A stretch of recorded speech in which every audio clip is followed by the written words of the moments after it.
ಸ್ಕೂಲಿಗೆ ನೋಡಿ ನಾನು ಹೆಂಗೆ ಹೋಗ್ತಾ ಇದ್ದೀನಿ, ಯಾವ ರೋಡ್, ಅಯ್ಯೋ ಸ್ಕೂಲ್ ನೋಡಿ ಮೇಲಿದೆ, ಅಲ್ಲಿ ಟ್ಯಾಂಕಿ ಕಾಣ್ತಾ ಇದೆಯಲ್ಲ ಅಲ್ಲಿ. ಸ್ವಾಮಿಯವರಲ್ಲ ಅಣ್ಣ, ನಾನು ಟ್ರಾವೆಲ್ ಮಾಡ್ಕೊಂಡ್ ಬಂದಿರೋದು. ಹೌದಾ? ಹೌದು. ಸೀದಾ ಅಲ್ಲಿ ಹೋಗ, ಕಲ್ಯಾಣ ಮಂದಿರ ಹತ್ರ ದೇವಸ್ಥಾನ ಕಾಣುತ್ತೆ. ಓಕೆ, ಇತ್ತಗೆ ತಿರುಗಬೇಡ, ಇತ್ತಗೆ ತಿರುಗಬೇಡ. ಬ್ರದರ್ ಎಷ್ಟಾಯ್ತು ಟೀ? ಎಷ್ಟು? ಶಿವಮೊಗ್ಗ ಎಷ್ಟು ಕಿಲೋಮೀಟರ್ ಬ್ರದರ್? 40. ಸ್ಕೋಡ್ ಗುಡ್ ಆಫ್ಟರ್ನೂನ್. ಆ್ಯಕ್ಚುಲಿ ಟೈಮ್ ಆಗಿಬಿಟ್ಟಿದೆ. ಚನ್ನಗೆರೆಯಿಂದ ಇವಾಗ ಹೊರಟಿದ್ದೀನಿ. ಗೌರ್ಮೆಂಟ್ PU ಕಾಲೇಜ್ ಹೋಗಿದ್ದೆ. PU ಕಾಲೇಜ್ ಹೋಗಿ ಸೇವ್ ನೇಚರ್ ಸೇವ್ ಅರ್ತ್ ಬಗ್ಗೆ ಒಂದಷ್ಟು ಅವೇರ್ನೆಸ್ ಕೊಟ್ಬಿಟ್ಟು ಮತ್ತೆ ಇವಾಗ ಶಿವಮೊಗ್ಗ ಕಡೆ ಹೋಗ್ತಾ ಇದ್ದೀನಿ. ಎನಿವೇಸ್ ಕೊಡ್ ನಮಸ್ಕಾರ ನನ್ನವ್ರಿಗೆ, welcome back to our channel KTN. ಎಲ್ಲರೂ ಹೇಗಿದ್ರೆ ಚೆನ್ನಾಗಿದ್ರೆ ಅನ್ಕೊಳ್ತೀನಿ. All over Karnataka cycling with plantation 174ನೇ ದಿನ. ನನ್ನ ಚಾನಲ್ಗೆ ಯಾರಾದರೂ ಹೊಸಬ್ರಾಗಿ ಬಂದಿದೆ ಮರೀದೆ ಸಬ್ಸ್ಕ್ರೈಬ್ ಆಗಿ, ಹಾಗೆ ಬೆಲ್ ಬಟನ್ ಕ್ಲಿಕ್ ಮಾಡಿ ಹಾಲಲ್ಲಿ ಇಟ್ಕೊಳ್ಳಿ. ಫ್ರೆಂಡ್ಸು ಫ್ಯಾಮಿಲಿ ಅಂತ ಎಲ್ರಿಗೂ ವಿಡಿಯೋ ಶೇರ್ ಮಾಡಿ ಸಪೋರ್ಟ್ ಮಾಡ್ತೀರಿ. ಇವಾಗ ಸ್ಕೂಲ್ ಕಡೆ ಹೋಗೋಣ, ಅಲ್ಲಿ ಹೋಗಿ ಅವೇರ್ನೆಸ್ ಕೊಟ್ಬಿಟ್ಟು ಮತ್ತೆ ಶಿವಮೊಗ್ಗ ಕಡೆ ಪ್ರಯಾಣ ಶುರು ಮಾಡೋಣ. ಸ್ಕೂಲೆಲ್ಲ ಅಡ್ಕ ಫ್ಯಾಕ್ಟ್ರಿಗಳಲ್ಲಿ. ಸ್ಕೂಲಿಗೆ ನೋಡಿ ನಾನು ಹೆಂಗೆ ಹೋಗ್ತಾ ಇದ್ದೀನಿ, ಯಾವ ರೋಡ್, ಅಯ್ಯೋ ಸ್ಕೂಲ್ ನೋಡಿ ಮೇಲಿದೆ, ಅಲ್ಲಿ ಟ್ಯಾಂಕಿ ಕಾಣ್ತಾ ಇದೆಯಲ್ಲ ಅಲ್ಲಿ.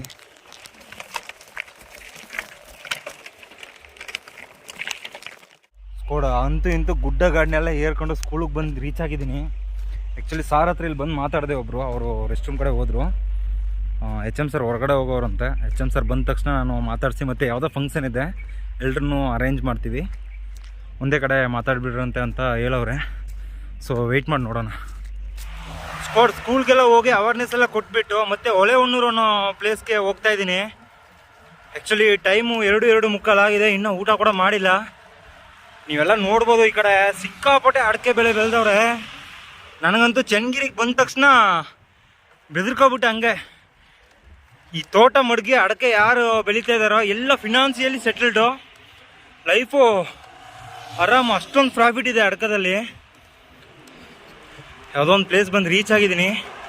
ಊಟ ಗೀಟ ಏನಾದರೂ ಸಿಕ್ಕಿದ್ರೆ ಇಲ್ಲಿ ಊಟ ಮಾಡಿ ಮತ್ತೆ ಮುಂದೆ ಹೋಗ್ಬೇಕು. ಯಾವುದೋ ಕ್ರಾಸ್ ಅನ್ಕೊಳ್ತೀನಿ. ಮತ್ತು ಇವತ್ತು 1-2 ಕಾಲೇಜು, ಒಂದು ಸ್ಕೂಲ್ಗೆ ಹೋಗಿದ್ದೆ. ಒಂದು ಕಾಲೇಜಲ್ಲಂತೂ ಸಿಕ್ಕಾಪಟ್ಟೆ ಕ್ವಾಟ್ಲೆ ಹುಡುಗರು, ಎಲ್ಲ ತಮಾಷೆ ಆಗಿಬಿಟ್ಟಿದೆ ಅವ್ರಿಗೆ. ಯಾವುದಿದು? Hotel hotel hotel hotel hotel hotel hotel ಇಲ್ಲಿದೆ ಕೂಡ. ಆ್ಯಕ್ಚುಲಿ ಹೋಟ್ಲಿಗೆ ಬಂದಿದ್ದೀನಿ. ನಮ್ಮ ರೈಸ್ ಊಟ ಬಿಟ್ಟರೆ ಬೇರೆ ಏನಿದೆಯಾ? ಚಪಾತಿ ಇತ್ತು, ಈಗ ಜಸ್ಟ್ ಖಾಲಿ ಆಗಿದೆಯಾ? ಸರ್ ರೈಸೇ ಕೊಡಿ. ಸರಿ ಕೊಡಿ, ರೈಸ್ ಊಟ ಮಾಡಿ ಮತ್ತೆ ಹೊಳೆಹೊನ್ನೂರಿಗೆ ಹೋಗ್ಬೇಕು. ಎಷ್ಟು ಕಿಲೋಮೀಟರ್ ನಾವು ಹೊಳೆಹೊನ್ನೂರು ಇಲ್ಲಿಂದ? ಒಂದು 12 to 30 ಕಿಲೋಮೀಟರ್ ಆಗುತ್ತೆ ಸರ್. 13.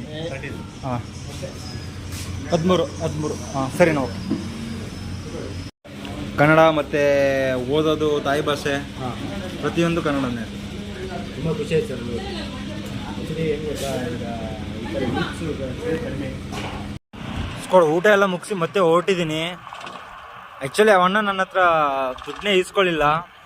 ಬ್ರದರ್ ನೀವು ಮಾಡ್ತಿರೋ ಒಳ್ಳೆ ಕೆಲಸಕ್ಕೆ ಏನು ಬ್ರದರ್ ದುಡ್ಡೆಲ್ಲ ಕೊಡ್ತೀರಾ ಅಂತ ಹೇಳಿ ಒಂದು ½ an hour ಮಾತಾಡ್ದು, ಡಿಸ್ಕಸ್ ಮಾಡ್ದು.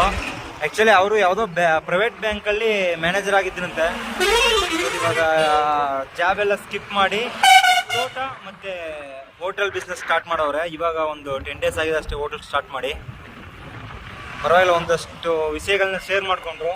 ಆಮೇಲೆ ಓಕೆ ಬ್ರದರ್ ಹೋಗಿ ಬನ್ನಿ ಅಂತ ನಂಬರ್ ಬೇರೆ ತಗೊಂಡ್ರು, ಕಾಂಟ್ಯಾಕ್ಟ್ ನಂಬರು. ಪರವಾಗಿಲ್ಲ, ಒಳ್ಳೆ ರೀತಿ ಪ್ರೀತಿಯಿಂದ ಮಾತಾಡಿಸಿ ಮತ್ತು ಊಟ ಕೊಟ್ಟು ಮುಂದಕ್ಕೆ ಕಳಿಸವ್ರೆ, ಹರಿಸಿ ಹಾರೈಸಿ. ಇವತ್ತಂತೂ ಸಿಕ್ಕಾಪಟ್ಟೆ ಲೇಟ್ ಆಗಿಬಿಟ್ಟಿದೆ. ಏನು ರೀಸನ್ ಅಂತಂದರೆ ಸ್ಕೂಲಲ್ಲಿ ತುಂಬಾ ವೆಯ್ಟ್ ಮಾಡಿಸ್ಬಿಟ್ರು. ಒಂದು 1 hour ಅಷ್ಟೊತ್ತು ವೆಯ್ಟ್ ಮಾಡಬೇಕಾಗಿತ್ತು. ಮತ್ತು ಕಾಲೇಜಲ್ಲಿ ಹೋಗಿ ಕಾಲೇಜಲ್ಲಿ ಸೇಮ್ ಸಿಚುವೇಶನ್, ಅಲ್ಲೂ ಒಂದು 3/4 ಗಂಟೆ ಟೈಮ್ ವೆಯ್ಟ್ ಮಾಡಿದೆ. ಸೊ ನಾನು ಸ್ಕೂಲ್ಸು ಮತ್ತು ಕಾಲೇಜ್ ಕಡೆ ಫೋಕಸ್ ಮಾಡೋದ್ರಿಂದ ಬೇಗ ನಾನು ಒಂದು ಏನು ಡೆಸ್ಟಿನೇಷನ್ ಫಿಕ್ಸ್ ಮಾಡ್ಕೊಳ್ತೀನೋ ಅದನ್ನು ರೀಚೇ ಮಾಡ್ಲಿಕ್ಕಾಗ್ತಿಲ್ಲ. ಬಟ್ ಇದ್ರೂ ಪರವಾಗಿಲ್ಲ. ವಿಷಯ ಅಂದರೆ ಪರಿಸರ ಜಾಗೃತಿ ಅಂದಮೇಲೆ ಅದು ಒಂದು 2 ದೊಡ್ಡ ವ್ಯಕ್ತಿಗಳ ನೇಮಲ್ಲಿ ನಾವು ಮಾಡ್ತಾಯಿದ್ದೀವಿ ಅಂತಂದರೆ ಅದು ರೀಚ್ ಆಗೋ ತನಕ ನಾವು ಬಿಡೋಕ್ಕಿಲ್ಲ. ನಮ್ಮ ಕೈಲಿ ಎಷ್ಟಾಗುತ್ತೋ ಅಷ್ಟು ಎಫರ್ಟ್ ಹಾಕಿ ವಿಷಯನ ಸ್ಪ್ರೆಡ್ ಮಾಡಬೇಕು.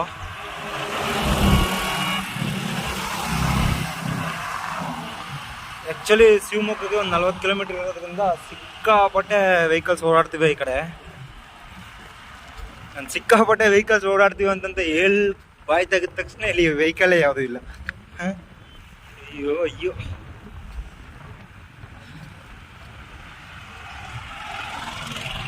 ಅವಳ ನಗುವ ಚೆಲ್ತಾ ಚೆಲ್ತಾ ಚೆಲ್ತಾ ಚೆಲ್ತಾ. ಸ್ಕೋಡ್ ಇವಾಗ ಬರ್ಬೇಕಾದ್ರೆ ಒಂದು ಸಖತ್ ಕಾಮಿಡಿ ಆಯಿತು. ಏನಂದ್ರೆ ವಿಡಿಯೋ ಮಾಡಿದೆ, ಮೊಬೈಲ್ ಪಾಕೆಟಲ್ಲಿ ಇಟ್ಕೊಂಡು ಇನ್ನೊಂದು ಮೊಬೈಲ್ಗೆ ಏರ್ಫೋನ್ ಹಾಕೊಂಡು ಸಾಂಗ್ಸ್ ಕೇಳ್ಕೊಂತ ಹಾಗೆ ಆಡ್ಕೊಂತ ಬರ್ತಾ ಇದ್ದೆ. 3 ಜನ ಯುವಕರು ನೋಡೋದಕ್ಕಿಂತ ಒಂದು 20-29 ಇರ್ಬೋದು ಅನ್ಕೊಳ್ತೀನಿ ಅವ್ರಿಗೆ. ಆ್ಯಕ್ಚುಲಿ ಎಣ್ಣೆ ಹೊಡೆದ್ಬಿಟ್ಟಿದ್ರು ಅವರು. ಕರೆದ್ರು ಹಾಯ್ ಬ್ರದರ್ ಅಂತಂತ. ನಾನು ಸರಿ ಓಕೆ ನಾವು ರೆಸ್ಪಾನ್ಸ್ ಮಾಡ್ಬಿಟ್ಟು ಬರೋಣ ಅಂತಂತ ಹೋದೆ. ಬಟ್ ಪಕ್ಕಕ್ಕೆ ಹೋಗ್ಬೇಕಾದ್ರೇ ಗೊತ್ತಾಗ್ತಾ ಅವರು ಎಣ್ಣೆ ಹೊಡೆದವ್ರು ಅಂತಂತ. ಹೇಳಿ ಬ್ರದರ್ ಏನು ಅಂತಂತ ಹೋಗಿ ಕೇಳಿದೆ. ಯಾಕೆ ಬ್ರದರ್ ಮನೇಲಿ ಮದುವೆ ಮಾಡಲಿಲ್ಲ ಅಂತಂತ, ವಯಸ್ಸಾದ್ರೂ ಮದುವೆ ಆಗಲಿಲ್ಲ ಅಂತಂತ ನೀವು ಅನ್ಕೊಂಡು ಟ್ರಾವೆಲ್ ಮಾಡ್ತಾ ಇದ್ದೀರ ಅಂತಂತ ಕೇಳಿದ್ರು. ನನಗಂಟು ಸಿಕ್ಕಾಪಟ್ಟೆ ನಗ ಬಂದ್ಬಿಡ್ತು. ಓಕೆ ಮೊಬೈಲ್ ವಿಡಿಯೋ ಮಾಡ್ಕೊಳ್ಳೋಣ ಅಂತಂತ ಮೊಬೈಲ್ ಹೊರಗಡೆ ತೆಗೆದೆ. ಬಟ್ ಎಣ್ಣೆಲಿದ್ದಾರೆ. ಮೊಬೈಲ್ ಏನಾದರೂ ಕಿತ್ಕಿತ್ತು ಇಲ್ಲ ಹೊಡೆದಾಕ್ಬಿಟ್ರೆ ಏನು ಮಾಡೋದು ಅಂತಂತ ಸೈಲೆಂಟಾಗಿ ಅವ್ರು ಏನು ಹೇಳ್ತಾರೆ ಅದನ್ನು ಕೇಳ್ತಾ ಇದ್ದೆ. ಆ್ಯಕ್ಚುಲಿ ಅವರೆಲ್ಲ ಇಲ್ಲಿ ಅಡಿಕೆ ಎಲ್ಲ ಕೀಳ್ತಾರಲ್ವಾ, ಆ ಕೆಲಸ ಮಾಡ್ತಾ ಇದ್ದಾರೆ. 28, 29, 30 ವಯಸ್ಸು ಇರ್ಬೇಕು ಅಂದ್ಕೊಳ್ತೀನಿ. ಡೈಲಿ 800 ರೂಪಾಯಿ ದುಡಿತಾರಂತ. ಬಟ್ ಮದುವೆ ಆಗ್ತಿಲ್ವಂತೆ. ಸೊ ಅವ್ರು ಏನು ಮಾಡ್ಬಿಟ್ಟವ್ರೆ,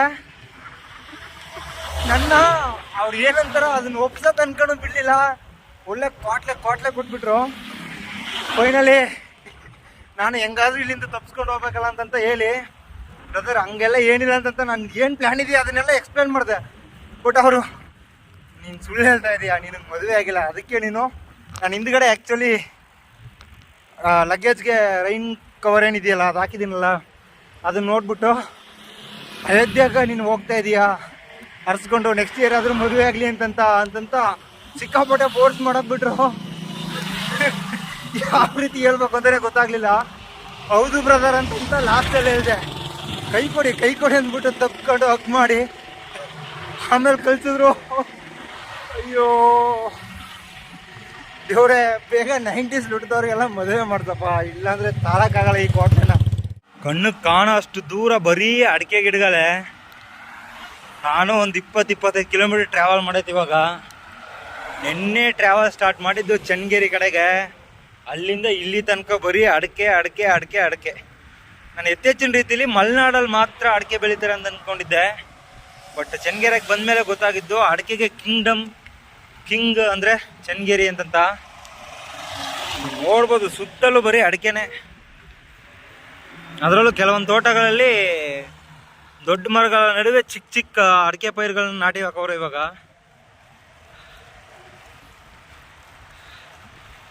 ಟೈಮು 6:30 ಆಗಿದೆ. ಆ್ಯಕ್ಚುಲಿ ಶಿವಮೊಗ್ಗ ಹೋಗ್ಬೇಕು ಅಂತಂತ ಇವತ್ತು ಪ್ಲ್ಯಾನ್ ರೈಡ್ ಸ್ಟಾರ್ಟ್ ಮಾಡಿದ್ದು 40 ಕಿಲೋಮೀಟ್ರು. ಬಟ್ ಇನ್ನೂ ಹೊಳೆಹೊನ್ನೂರಿಗೆ ಹೋಗಿಲ್ಲ ನಾನು. ಹೊಳೆಹೊನ್ನೂರಿಗೆ ಇನ್ನೂ ಒಂದು 3-4 ಕಿಲೋಮೀಟ್ರ್ ಬಾಕಿ ಇದೆ ಅಂದ್ಕೊಳ್ತೀನಿ. ಸ್ಕೂಲ್ಸ್ ಕಾಲೇಜ್ ಹೋಗಿ ಸಿಕ್ಕಾಪಟ್ಟೆ ಲೇಟ್ ಆಗ್ತಾ ಇದೆ. ಆಮೇಲೆ ಇನ್ನೊಂದು, ನಾನು 10 ನಿಮಿಷ ಮಾತಾಡಬೇಕು ಅಂತಂತ ಪರ್ಮಿಷನ್ ತಗೊಳ್ತೀನಿ. ಬಟ್ ಮಾತಾಡ್ಲಿಕ್ಕೆ ಸ್ಟಾರ್ಟ್ ಮಾಡಿದ್ರೆ ಕೆಲವೊಂದು ಕ್ವಶನ್ಸ್ನ ಹುಟ್ಟಾಕಿ ಹುಡುಗರ ಹತ್ರ ಕೇಳಿ ಮಾತಾಡಿ ಮುಗಿಸೋ ತನಕ ಟೈಮ್ ನೋಡಿದ್ರೆ ಒಂದು 3/4 ಗಂಟೆ ಟೈಮಿಂದ 1 ಗಂಟೆ ಟೈಮ್ ಆಗ್ಬಿಟ್ಟಿರುತ್ತೆ. ಇದನ್ನೆಲ್ಲ ಕಾಲೇಜು ಸ್ಕೂಲಲ್ಲೇ ಸೆಮಿನಾರ್ ತೆಗಿಯೋ ಥರ ಮಾಡಿದರೆ ಎಷ್ಟೋ ಡೆವಲಪ್ ಆಗ್ಬೋದಿತ್ತು ನಾನು. ಬಟ್ ಆ ಟೈಮಲ್ಲಿ ಇದ್ರ ಬಗ್ಗೆ ಏನು ಅಷ್ಟೊಂದು ಇಂಟ್ರೆಸ್ಟ್ ಇರಲಿಲ್ಲಲ್ಲ. ಸೋಷಿಯಲ್ ಸರ್ವು, 4 ಜನಕ್ಕೆ ವಿಚಾರಗಳನ್ನ ಮುಟ್ಟಿಸ್ಬೇಕು, ಇದೆಲ್ಲ ಏನಿರಲಿಲ್ಲ. ಜಸ್ಟ್ ಕಾಲೇಜ್ಗೆ ಹೋದ್ವಾ, ಸೈಟ್ ಹೊಡೆದ್ವಾ, ಬಂದ್ವಾ, ಹಿಂಗಿರ್ತಿತ್ತು. ಇತ್ತೀಚಿನ ದಿನಗಳಲ್ಲಿ ಮನಸ್ಸಿನಲ್ಲಿ ಬದಲಾವಣೆಗಳದು ಆಗಲೇಬೇಕು. ಸೊ ಒಳ್ಳೆ ರೀತಿ ಬದಲಾವಣೆಗಳಾದರೆ ಸಂತೋಷ. ಸ್ಕೋಡ್ ಹೊಳೆಹೊನ್ನೂರು ಬಂದು ರೀಚ್ ಆಗಿದ್ದೀನಿ. ಸಿಟಿ ವಿತ್ ಗ್ರಾಮ ಅಂತ ಕೂಡ ಕರಿಬೋದು ಈ ಪ್ರದೇಶನ. ಆ್ಯಕ್ಚುಲಿ ಅದೇ ರೀತಿ ವಾತಾವರಣ ಇರ್ತಕ್ಕಂಥದ್ದನ್ನು ನಾವು ನೋಡ್ಬೋದು. ಸ್ವಲ್ಪ ಇಬ್ನಿ ಕೂಡ ಉದುರ್ತಾ ಇದೆ. ಟೈಮು 6:30 ಆಗಿದೆ ಇವಾಗ. ಇಲ್ಲಿ ಉಳ್ಕೊಳ್ಳೋಕೆ ಎಲ್ಲಿ ವ್ಯವಸ್ಥೆ ಮಾಡ್ಕೊಳ್ಳೋದು ಅಂತಂತ ಗೊತ್ತಿಲ್ಲ. ಆ್ಯಕ್ಚುಲಿ ಇಲ್ಲಿ ಕಾಲೇಜ್ ಇದೆಯಾ ಇಲ್ವೋ ಅನ್ನೋದು ಕೂಡ ಗೊತ್ತಾಗ್ತಾ ಇಲ್ಲ. ಕಾಲೇಜ್ ಇಲ್ಲ ಅಂತಂದರೆ ನಾಳೆ ಬೆಳಿಗ್ಗೆ ಬೇಗ ಎದ್ದು ನಾನು ಟ್ರಾವೆಲ್ ಮಾಡೋ ಥರ ಒಂದು ಸಿಚುವೇಶನ್ ಇರುತ್ತೆ. ಕಾಲೇಜ್ ಏನಾದ್ರು ಇದ್ದರೆ ಒಂದು ಆರಾಮ್ 8 ಇಲ್ಲ 7:15 ಎದ್ಬೋದು. ಸೊ ನೋಡೋಣ ಏನಾಗುತ್ತೆ ಅಂತಂತ. ಏನಿಲ್ಲ, ಒಂದು 3 ವೇ ರೋಡ್ಗೆ ಹೋಗಿ ಮೀಟ್ ಆದರೆ ಅಲ್ಲಿ ಮೇನ್ ಸರ್ಕಲ್ಲು, ಅಲ್ಲೇನಾದರೂ ಕೇಳಿ ಇರಲಿಕ್ಕೆ ಯಾವುದಾದ್ರೂ ಸೇಫ್ಟಿ ಪ್ಲೇಸ್ ಇದೆ ಅಂತ ಕೇಳಿ ವಿಚಾರಣೆ ಮಾಡ್ಕೋಬೇಕು. ನೋಡಿದ್ರೆ ಗೊತ್ತಾಗುತ್ತೆ, ವೆಹಿಕಲ್ಸ್ ಓಡಾಟ ಅಷ್ಟೊಂದೇನಿಲ್ಲ. ಮತ್ತು ನ್ಯೂ ಇಯರ್ಗೆ ಎಲ್ಲರೂ ಏನೇನು ರೆಸೊಲ್ಯೂಷನ್ ತಗೊಂಡ್ರಿ, ಮುಂಚೆ ತಗೊಂಡು ಅದು ಸಕ್ಸಸ್ ಆಗಿತ್ತಾ ಇಲ್ವೋ ಆದರೆ ತಿಳಿಸಿ ನೋಡೋಣ. ಸ್ವಾಮಿಯವರಲ್ಲ ನಾನು ಟ್ರಾವೆಲ್ ಮಾಡ್ಕೊಂಡು ಬಂದಿರೋದು. ಹೌದಾ? ಹೌದು. ಸೀದಾ ಅಲ್ಲಿ ಹೋಗು, ಕಲ್ಯಾಣ ಮಂದಿರ ಹತ್ರ ದೇವಸ್ಥಾನ ಕಾಣುತ್ತೆ. ಓಕೆ. ಇತ್ತಗ ತಿರುಗಬೇಡ, ಇತ್ತಗ ತಿರುಗಬೇಡ, ಸುಮ್ ತೆಳಗಿಳಿ. ಓಕೆ. ಬ್ರಾಹ್ಮಣರ ಕೆರಿಗೆ ಹೋಗ್ಯ ಸೀದಾ. Okay okay. ಮಠಕ್ಕೆ ಹೋಗ್ಯ. ಹಾಂ. ಅಲ್ಲಾಗಿಲ್ಲ ಅಂದ್ರೆ ಅದ್ರ ಪಕ್ಕದಾಗ ಅಯ್ಯಪ್ಪ ಸ್ವಾಮಿ ದೇವಸ್ಥಾನ ಇದೆ. ಹಾಂ. ಅಲ್ಲಿ ಎಲ್ಲರೂ ಮಲ್ಕೊಂತಾರೆ, ಎಲ್ಲರೂ ಇರ್ತಾರೆ. ಸರಿ. ಅಲ್ಲಿ ವಾಸವಾಗಿರು. ಸರಿ ಅಣ್ಣ. ಓಕೆ. ಅಲ್ಲೇ ಪಕ್ಕದಾಗೆ. ಸರಿ ಅಣ್ಣ. ಓಕೆ. Okay okay. ಏನು ಗುರು, ಅಲ್ಲಪ್ಪ ನಿನ್ನ ಮದುವೆ ಆಗಿಲ್ಲ ಅಂತಂತ ಟ್ರಾವೆಲ್ ಮಾಡ್ತಾ ಇದೀಯಾ ಅರ್ಸ್ಕೊಂಡು ಅಂತಂತ ಹೇಳ್ದ. ಇವ್ರು ನೋಡಿದ್ರೆ ಸನ್ಯಾಸಿನ ಅಂತ ಕೇಳ್ತಾವ್ರೆ. ಏನಿದು ಟ್ರಾವೆಲರ್ಸಿಗೆ ಬಂದು ಶೋಧನೆ. ಹಂಗಲ್ಲ, ಏನು ಕಾರ್ ಡ್ರೈವಿಂಗ್ ಮಾಡ್ತಿದ್ದಾರೆ, ಏನು ಮಾಡ್ತಾ ಇದ್ದಾರೆ ಇವರು? ಅಯ್ಯೋ ಅಯ್ಯೋ ಅಯ್ಯೋ ಅಯ್ಯೋ ಅಯ್ಯೋ. ಹೋಗು ಗುರುಗಳೇ ಬೇಗ. ಕಷ್ಟ ಇದೆ. ಎಲ್ಬೋರ್ಡ್ ಅಂತ ಹಾಕ್ಬೇಕೈತೆ, ಎಲ್ಲಂತ ಹಾಕ್ಬೇಕಿತ್ತು, ಅವ್ರು ಎಲ್ಲಂತ ಹಾಕೊಂಡಿಲ್ಲ.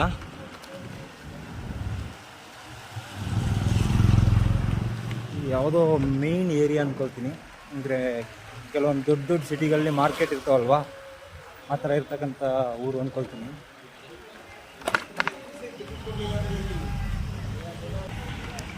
ಕಷ್ಟ ಇದೆ. ಕಾರು ಸಿಕ್ಕಾಪಟ್ಟೆ ಸ್ಲೋ ಆಗಿ ಓಡಿಸ್ತಾ ಇದ್ದಾರೆ.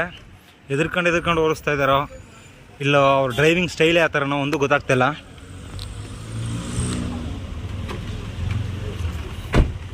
ಇಂಡಿಕೇಟ್ರ್ ಹಾಕಲ್ಲ, ಏನು ಹಾಕಲ್ಲ. ಅಯ್ಯೋ ಶಿವ. ಫುಲ್ಲು ಬರೀ ಬಟ್ಟೆ ಅಂಗಡಿ, ಮಾರ್ಕೆಟು, ಅದು ಬಿಟ್ಟರೆ ಚಿಲ್ಲರೆ ಅಂಗಡಿ ಇದೇ ಇದೆ. ಬೇರೆ ಏನಿಲ್ಲ, ಹೋಟೆಲ್ಸ್ ಆ ಥರ ಎಲ್ಲ ಏನಿಲ್ಲ.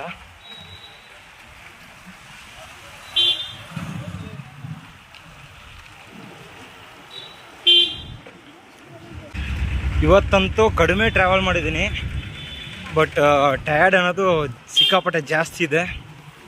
ಏನು ರೀಸನ್ ಅಂತಂದರೆ ವೆಯ್ಟ್ ಮಾಡಿ ಬೆಟ್ಟ ಗುಡ್ಡಗಳು ಹತ್ತಿ ಇಲ್ಲಿ ಬಂದು ರೀಚ್ ಆಗೋ ತನಕ ಒಂದು ಸ್ಥಿತಿಗತಿಗೆ ಆಗ್ಬಿಟ್ಟಿದೆ ನಮ್ಮ ಮನ. ಇವತ್ತು ಮನ ಮಾತ್ರ ಅಲ್ಲ, ನನ್ನ ಬಾಡಿ ಕೂಡ.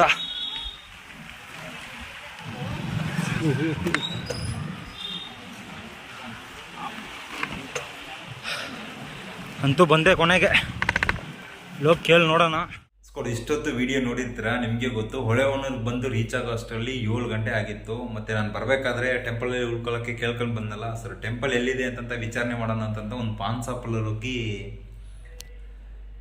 ಇಷ್ಟೊತ್ತವರೆಗೂ ವಿಡಿಯೋ ನೋಡಿರ್ತೀರಾ, ನಿಮಗೆ ಗೊತ್ತು. ಹೊಳೆಹೊನ್ನೂರು ಬಂದು ರೀಚ್ ಆಗೋ ಅಷ್ಟರಲ್ಲಿ 7 ಗಂಟೆ ಆಗಿಬಿಟ್ಟಿತ್ತು. ಮತ್ತು ಬರಬೇಕಾದ್ರೆ ಟೆಂಪಲ್ ಮತ್ತು ಮಠ ಯಾವುದಾದ್ರೂ ಇದೆ ಅಂತಂತ ನಾನು ಸುಕುಮಾರ್ ಅವ್ರ ಹತ್ರ ಕೇಳಿದ್ದೆ. ಅವ್ರು ಸಹ ನಮಗೆ ದಾರಿ ತೋರಿಸಿದ್ರು. ಸೊ ಫೈನಲಿ ಎಲ್ಲಿದೆ ಟೆಂಪಲ್ ಅಂತಂತ ವಿಚಾರಣೆ ಮಾಡ್ಕೊಳ್ಳೋಣ ಅಂತಂತ ಪಾನ್ ಶಾಪಲ್ಲಿ ಬಂದು ಜಾಗಿನ ಸೈಡಲ್ಲಿ ಹಾಕಿ ಒಂದು 10 ನಿಮಿಷ ಮಾತಾಡಿದೆ ಅವ್ರ ಜೊತೆ. ಆ ಟೈಮಲ್ಲಿ ಆಕಸ್ಮಿಕವಾಗಿ ಒಬ್ಬ ವ್ಯಕ್ತಿನ ನನಗೆ ಪರಿಚಯ ಮಾಡಿಕೊಟ್ರು. ಅವರು ಅಲ್ಲಿಂದ ಪ್ರದೀಪ್ ಅಂತ ಒಬ್ಬರ ಹೋಟ್ಲಿಗೆ ಕರ್ಕೊಂಡೋಗಿ, ಅವರು ಅಪ್ಪಟ ಅಪ್ಪು ಬಾಸ್ ಅವರ ಅಭಿಮಾನಿ. ಸೊ ಮಾತುಕತೆ ಒಂದು 10-15 ನಿಮಿಷ ಮಾತಾಡ್ದು. ಅದಾದಮೇಲೆ ಪ್ರದೀಪ್ ಬ್ರದರು ಸಿಕ್ಕಾಪಟ್ಟೆ ಬಿಸಿ ಇದ್ದರು, ಹೋಟೆಲ್ ಬಿಸ್ನೆಸ್ ಅಲ್ವಾ. ಸೊ ಹಾಗಾಗಿ ಗಜ ಅಂತ ಒಬ್ಬ ಪರ್ಸನ್ನ ನನಗೆ ಇಂಟ್ರೋ ಮಾಡಿಕೊಟ್ಟು ಜೋಡಿ ಮಾಡಿ ಕಳಿಸಿದ್ರು. ಅವರು ಅಪ್ಪಟ ದರ್ಶನ್ ಅವರ ಅಭಿಮಾನಿ, ಬಟ್ ಅಪ್ಪು ಬಾಸ್ ಅವ್ರ ಮೇಲೆ ಸಿಕ್ಕಾಪಟ್ಟೆ ಮರ್ಯಾದೆ ಇಟ್ಟವ್ರೆ. ಅವರು ಮಾತಾಡಿದ ಮಾತು ಮತ್ತು ತೋರಿಸಿದ ಪ್ರೀತಿ ಇದನ್ನೆಲ್ಲ ನನ್ನ ಹತ್ರ ಅನಲೈಸೇ ಮಾಡೋಕ್ಕಾಗಲಿಲ್ಲ. ಅಯ್ಯೋ ಏನು ಈ ಥರ ವ್ಯಕ್ತಿಗಳು ಇರ್ತಾರ ಅಂತನೋ ಮಟ್ಟಿಗೆ ನಾನು ಫೀಲ್ ಆದೆ. ಸೊ ಅವರು ಬ್ರದರ್ ನಿಮ್ಗೇನು ತಲೆ ಕೆಡಿಸ್ಕೊಬೇಡಿ ಅಂತಂತ ಟೆಂಪಲ್ ತನಕ ನನ್ನ ಡ್ರಾಪ್ ಮಾಡಿ, ಅಂದರೆ ಕರ್ಕೊಂಡೋಗಿ ದಾರಿ ತೋರಿಸಿ, ಮತ್ತೆ ಅಲ್ಲಿಂದ ಟೆಂಪಲಲ್ಲಿ ಸ್ವಲ್ಪ ಕೀ ಏನೂ ಸಿಗಲಿಲ್ಲ. ಹಾಗಾಗಿ ಬ್ರದರ್ ನಿಮಗೆ ಎಲ್ಲಾದರೂ ಓಕೆನಾ ಅಂತಂತ ಕೇಳಿದ್ರು. ಬ್ರದರ್ ನನಗೊಂದು ಎಂಟಿ ಪ್ಲೇಸು ಸೇಫ್ಟಿಯಾಗಿರೋ ಪ್ಲೇಸ್ ತೋರಿಸಿದ್ರೆ ನಾನು ಆರಾಮ್ ಟೆಂಟಾಗಿ ಸ್ಟೇ ಮಾಡ್ಬಿಡ್ತೀನಿ ಅಂತಂತ ಹೇಳಿದೆ. ಬ್ರದರ್ ನೀವೇನು ವರಿ ಮಾಡ್ಕೋಬೇಡಿ, ಉಳ್ಕೊಳ್ಳೋಕೆ ನಾನು ವ್ಯವಸ್ಥೆ ಮಾಡ್ಕೊಡ್ತೀನಿ ಅಂತಂತ ಬಂದು ರೂಮ್ ಮಾಡಿಕೊಟ್ಟವ್ರೆ. ಸೊ ರೂಮ್ ಬೇಡ ಅಂತಂತ ಹೇಳಿದೆ, ಬಟ್ ಇಲ್ಲ ಬ್ರದರ್ ಪರವಾಗಿಲ್ಲ ಇರಲಿ, ನೀವು ತುಂಬ ಕಷ್ಟಪಟ್ಟು ಟಯರ್ಡಾಗಿ ಬಂದಿರ್ತೀರ, ರೂಮಲ್ಲಿ ರೆಸ್ಟ್ ಮಾಡಿ ಅಂತ ರೂಮ್ ಮಾಡಿಕೊಟ್ಬಿಟ್ಟು ಹೋದ್ರು. ಹಾಗೆ ಊಟ ಕೂಡ ತಗೊಂಬಂತೀನಿ ಅಂತಂತ ಹೇಳಿದ್ರು. ಬ್ರದರ್ ದಯವಿಟ್ಟು ನೀವು ಇದು ಮಾಡಿದ್ದೆ ದೊಡ್ಡ ವಿಷಯ ಅಂತಂತ ಹೇಳಿ ಅವ್ರ ಹತ್ರನೇ ಹೋಟ್ಲ್ ಹತ್ರ ಡ್ರಾಪ್ ಮಾಡಿಸ್ಕೊಂಡು ಹೋಗಿ ಊಟ ಮಾಡಿಕೊಂಡು ಜಸ್ಟ್ ನಾವು ಇವಾಗ ಬಂದು ರೂಮಿಗೆ ರೀಚ್ ಆಗಿದ್ದೀನಿ. ಇಲ್ಲಿ ಫೈನಲ್ ಟಚ್ ವಿಡಿಯೋ ಮಾಡಿಬಿಡೋಣ ಅಂತ ಮಾಡ್ತಾಯಿದ್ದೀನಿ. ಇನ್ನೊಂದು ಏನಪ್ಪ ಅಂತಂದರೆ, ಕೆಲವೊಬ್ಬ ವ್ಯಕ್ತಿಗಳ ಮನುಷ್ಯತ್ವ ಮಾನವೀಯತೆ ಅನ್ನೋದಕ್ಕೆ ನಾವು ಬೆಲೆನೇ ಕಟ್ಟೋಕ್ಕಾಗಲ್ಲ. ಅವನು ಬಡವನಾಗಿರ್ಬೋದು, ಸಾಹುಕಾರನಾಗಿರ್ಬೋದು. ಸೊ ಒಂದಷ್ಟು ವಿಷಯಗಳನ್ನ ಸಿಕ್ಕಾಪಟ್ಟೆ ಲರ್ನ್ ಮಾಡ್ತಾಯಿದ್ದೀನಿ. ಇನ್ನೊಂದು ವಿಷಯ, ನಾನು ಸ್ಕೂಲ್ಸ್ ಕಾಲೇಜೆಲ್ಲ ಹೋಗ್ತಿರ್ಬೇಕಾದ್ರೆ ಎಲ್ಲೂ ಸಿಗ್ತಿದ್ದಂಥ ರೆಸ್ಪಾನ್ಸ್ ಇವತ್ತು ನನಗೆ ಚನ್ನಗಿರಿಯಲ್ಲಿ ಸಿಕ್ಕಾಪಟ್ಟೆ PU ಕಾಲೇಜು, ಅದು ಗೌರ್ಮೆಂಟ್ PU ಕಾಲೇಜಲ್ಲಿ ಸಿಕ್ಕಾಪಟ್ಟೆ ರೆಸ್ಪಾನ್ಸ್ ಸಿಕ್ತು. ರೆಸ್ಪಾನ್ಸ್ ಅಂದರೆ ಏನಿಲ್ಲ, ನಾನು ಹೇಳ್ದಂಥ ವಿಷಯನ ಕೇಳಿ ನಾನು ಮಾಡ್ತೀನಿ ಅಂತಂತ ಒಂದು 3 ರಿಂದ 4 ಹುಡುಗರು ಬಂದು ಮುಂದೆ ಬಂದು ನಂಬರ್ ಕೊಟ್ಟು, ಬ್ರದರ್ ಏನು ಎಲ್ಲಿ ಎತ್ತು ಅಂತ ಅನ್ನೋದನ್ನ ನೀವು ನಮಗೆ ಪ್ಲ್ಯಾನ್ ಮಾಡಿ ಹೇಳಿ, ಯಾವ ರೀತಿ ಮಾಡಬೇಕು ಅನ್ನೋದನ್ನೇ ಹೇಳಿ, ಖಂಡಿತ ನಾವು ಪ್ಲ್ಯಾಂಟೇಷನ್ ಅನ್ನೋದನ್ನು ಮಾಡೋಣ. ಅಪ್ಪು ಬಸ್ ಅವ್ರು ನೆನಪಿರ್ಬೋದು, ಹಾಗೆ ಪರಿಸರ ಇರ್ಬೋದು, ಎರಡನ್ನೂ ಉಳಿಸೋ ಅಂತ ಒಂದು ದೊಡ್ಡ ಕೆಲಸ ನಾವು ಕೈ ಜೋಡಿಸಿ ಮಾಡ್ತೀವಿ ಅಂತಂತ ಸಿಕ್ಕಾಪಟ್ಟೆ ರೆಸ್ಪಾನ್ಸ್ ಮಾಡಿದ್ರು. ತುಂಬ ಖುಷಿ ಅನ್ನಿಸ್ತು. ಆ್ಯಕ್ಚುಲಿ ನಾನು ಈ ಜರ್ನಿಯನ್ನು ಮಾಡ್ತಿರ್ತಕ್ಕಂಥದ್ದು ಇಬ್ಬರಿಗೋಸ್ಕರ, ಅಪ್ಪು ಬಸ್ ಹಾಗೆ ವಿವೇಕ್ ಸರ್ ಅವ್ರ ನೆನಪು ಸತತವಾಗಿ ಉಳಿಬೇಕು. ಹಾಗೆ ನಾವು ಮಾಡೋವಂಥ ಕೆಲಸ ಮುಂದಿನ ಜನ್ರೇಷನ್ಗೆ ಹಾಗೆ ಪರಿಸರಕ್ಕೆ ಸಿಕ್ಕಾಪಟ್ಟೆ ಒಳ್ಳೇದಾಗಿರ್ಬೇಕು ಅಂತ ಅನ್ನೋ ಉದ್ದೇಶಕ್ಕೋಸ್ಕರ ಪ್ಲ್ಯಾಂಟೇಷನ್ ಅನ್ನೋದನ್ನು ಆಯ್ಕೆ ಮಾಡಿಕೊಂಡು 175 ದಿನ ಸಕ್ಸಸ್ಫುಲ್ಲಾಗಿ ನಾನು ಕಂಪ್ಲೀಟ್ ಮಾಡಿದ್ದೀನಿ. ಬಟ್ ಕೆಲವೊಂದು ಕಡೆ ನಾನು ಫೀಲ್ ಆಗೋದೇನಪ್ಪ ಅಂತಂದರೆ, ಸ್ಕೂಲ್ಸ್ ಕಾಲೇಜಲ್ಲಿ ಟೀಚ್ ಮಾಡ್ತೀವಿ, ಲೈಫ್ ಹೆಂಗೆ ಕಟ್ಕೋಬೇಕು ಅನ್ನೋದನ್ನೆಲ್ಲ ಟೀಚ್ ಮಾಡ್ತೀವಿ. ಬಟ್ ಕೆಲವೊಂದು ಟೀಚರ್ಸು ಸೀರಿಯಸ್ನೆಸ್ ಇಲ್ಲದೆ, ಲೆಕ್ಚರರ್ಸು ಅಷ್ಟೇ ಸೀರಿಯಸ್ನೆಸ್ ಇಲ್ಲದೆ, ಏನೋ ನಾವು ಮಾಡ್ತಿರ್ತಕ್ಕಂಥ ವಿಷಯ ಟೈಮ್ ವೇಸ್ಟ್ ಅನ್ನೋ ಥರ ರಿಯಾಕ್ಟ್ ಮಾಡ್ತಾರೆ. ಅದು ಒಂದು ಕಡೆ ಬೇಜಾರು ಅನ್ನೋದಕ್ಕಿಂತ ಅದನ್ನು ನಾನು ತಲೆ ಕೆಡಿಸ್ಕೊಂಡಿಲ್ಲ. ಇನ್ನು ಮುಂದೆ ಏನಾದರೂ ಮಕ್ಕಳಿಗೆ ಫೀಡ್ ಮಾಡಬೇಕು ಅಂತಂದರೆ, ಯಾಕಂದರೆ ನೆಕ್ಸ್ಟ್ ಜನ್ರೇಷನ್ಗೆ ಅವರೇ ಎಲ್ಲ. ಸೊ ಪರಿಸರದ ಬಗ್ಗೆ ಹಾಗೆ ಒಂದಷ್ಟು ಸೋಷಿಯಲ್ ವರ್ಕ್ ಬಗ್ಗೆ ಅವ್ರಿಗೆ ಫೀಡ್ ಮಾಡಿದ್ರೆ ಖಂಡಿತ ಅವರು ಲೈಫಲ್ಲಿ ಏನಾದರೂ ಒಂದು ಒಳ್ಳೆಯ ಕೆಲಸಗಳನ್ನ ಮಾಡಲಿಕ್ಕೆ ಅವರು ತೊಡಗಿಸ್ಕೊಳ್ತಾರೆ. ಸೊ ಆದಷ್ಟು ಟೀಚರ್ಸ್ ಯಾರಾದರೂ ನನ್ನ ಚಾನಲಲ್ಲಿದ್ದು ವಾಚ್ ಮಾಡ್ತಿದ್ರೆ ಒಂದು ಸಣ್ಣ ರಿಕ್ವೆಸ್ಟ್, ಈ ಥರ ಒಳ್ಳೆ ವಿಷಯಗಳನ್ನ ಮಾಡಿ ಅಂತ ಕೇಳ್ಕೊಂತ, ನನಗಂತೂ ಸಿಕ್ಕಾಪಟ್ಟೆ ಹ್ಯಾಪಿ. 2023ರಲ್ಲಿ ಸಿಕ್ಕಾಪಟ್ಟೆ ಕಷ್ಟ ಅನುಭವಿಸ್ಬಿಟ್ಟಿದ್ದೀನಿ. ಎಷ್ಟೋ ಮೋಸ, ಎಷ್ಟೋ ವಂಚನೆ, ಹಾಗೆ ಟೀಕೆ, ಗೇಲಿ ಇದನ್ನೆಲ್ಲ ಬಿಟ್ಟು ಒದ್ದು ತಳ್ಳಿ 2023 ಇವಾಗ 2024 ಕಾಲಿಟ್ಟು ಲಾಸ್ಟ್ 3 ಡೇಸಿಂದ ಒಳ್ಳೆ ರೆಸ್ಪಾನ್ಸು, ಹಾಗೆ ಎಲ್ಲ ಕಡೆ ಸಪೋರ್ಟ್ ಸಿಗ್ತಿದೆ. ಬಟ್ ಒಂದು ಕಡೆ ಪ್ಲ್ಯಾಂಟೇಷನ್ ಮಾಡೋಕ್ಕಾಗ್ತಾ ಇಲ್ಲ ಅಂತ ಸಿಕ್ಕಾಪಟ್ಟೆ ಬೇಜಾರಾಗ್ತಿದೆ. ಬಟ್ ಇದ್ರೂ ಪರವಾಗಿಲ್ಲ, ಪ್ಲ್ಯಾಂಟೇಷನ್ ನಾವು ಮಾಡೋದು ಯಾವಾಗಿದ್ರೂ ಖಂಡಿತ ಮಾಡೇ ಮಾಡ್ತೀವಿ. ಅಪ್ಪು ಬಸ್ಗೋಸ್ಕರ, ವಿವೇಕ್ ಸರ್ಗೋಸ್ಕರ, ಮತ್ತು ನಮ್ಮ ಪರಿಸರಕ್ಕೋಸ್ಕರ, ನಮ್ಮ ರೈತ ಬಾಂಧವರಿಗೋಸ್ಕರ ಖಂಡಿತ ಪ್ಲ್ಯಾಂಟೇಷನ್ ಅನ್ನೋದನ್ನು ಸತತವಾಗಿ ಕಂಟಿನ್ಯೂಸ್ಲಿ ನನ್ನ ಲೈಫ್ ಟೈಮ್ ಇರೋ ತನಕ ನಾನು ಮಾಡ್ತಾನೆ ಇರ್ತೀನಿ. ಯಾರ ಜೊತೆ ನಿಂತ್ರೂ, ಯಾರ ಜೊತೆ ನಿಲ್ಲದೇ ಇದ್ರೂ. ಎನಿವೆ ಇವತ್ತು ಒಳಗಲ್ಲಿ ಸಿಕ್ಕಾಪಟ್ಟೆ ಮಾತಾಡ್ಬಿಟ್ಟಿದ್ದೀನಿ. ಪರ್ಸ್ನಲಾಗಿ ಒಂದು ವಿಡಿಯೋ ಅಂದರೆ, ಈ ನಾನು ಮಾಡ್ತಿರ್ತಕ್ಕಂಥ ಪ್ಲ್ಯಾಂಟೇಷನ್ನಿಂದ ಫಾರ್ಮರ್ಸ್ಗೆ ಏನು ಅಗತ್ಯ ಇದೆ, ಹಾಗೆ ಕೃಷಿ ಒಂದು ಕಡೆ ಕುಗ್ತಾ ಇದೆಯಲ್ವಾ, ಸೊ ಪ್ಲ್ಯಾಂಟೇಷನ್ ಮಾಡೋದ್ರಿಂದ ಅದಕ್ಕೇನು ಬೆನಿಫಿಟ್ ಇದೆ ಅನ್ನೋದನ್ನು ಕೂಡ ಒಂದು ವಿಡಿಯೋ ಮಾಡೋಣ ಅಂದ್ಕೊಂಡಿದ್ದೀನಿ. ಅದಕ್ಕೆ ಮುಂಚೆ ನನ್ನ ಚಾನಲ್ಗೆ ಯಾರಾದರೂ ಹೊಸಬ್ರಾಗಿ ಬಂದೆ ಮರೀದೆ ಸಬ್ಸ್ಕ್ರೈಬ್ ಆಗಿ ಬೆಲ್ ಬಟನ್ ಕ್ಲಿಕ್ ಮಾಡಿ ಆಲ್ ಇಟ್ಕೊಳ್ಳಿ. ಹಾಗೆ ಫ್ರೆಂಡ್ಸು, ಫ್ಯಾಮಿಲಿ ಅಂತ ಎಲ್ರಿಗೂ ವಿಡಿಯೋ ಶೇರ್ ಮಾಡ್ತಾಯಿರಿ. ಹಳೇ ಸಬ್ಸ್ಕ್ರೈಬರ್ಸು ದಯವಿಟ್ಟು ವಿಡಿಯೋ ನೋಡಿ ಏನು ಅನಿಸುತ್ತೋ ಅದನ್ನು ಕಮೆಂಟ್ ಮಾಡಿ. ನೀವು ಸಹ ಫ್ರೆಂಡ್ಸು, ಫ್ಯಾಮಿಲಿ ಅಂತ ಶೇರ್ ಮಾಡಿ. ಹಾಗೆ ವಾಟ್ಸಪ್ ಸ್ಟೇಟಸಲ್ಲಿ ಕೂಡ ಲಿಂಕ್ ಅನ್ನೋದನ್ನು ಕಾಪಿ ಮಾಡಿಡಿ. ಎನಿವೆ ಇವತ್ತಿನ ಲಾಗು ನಿಮಗೆಲ್ಲ ಇಷ್ಟ ಆಗಿರುತ್ತೆ ಅಂತಂತ ನಂಬ್ತಾ ಮತ್ತೆ ನಾಳೆ ಹೊಸ ಲಾಗಲ್ಲಿ ಸಿಗ್ತೀನಿ. ಅಲ್ಲಿ ತನಕ ಎಲ್ಲರೂ ಸೇಫಾಗಿ ಖುಷಿಯಾಗಿರಿ. ಜೈ ಕರ್ನಾಟಕ. ಮತ್ತೆ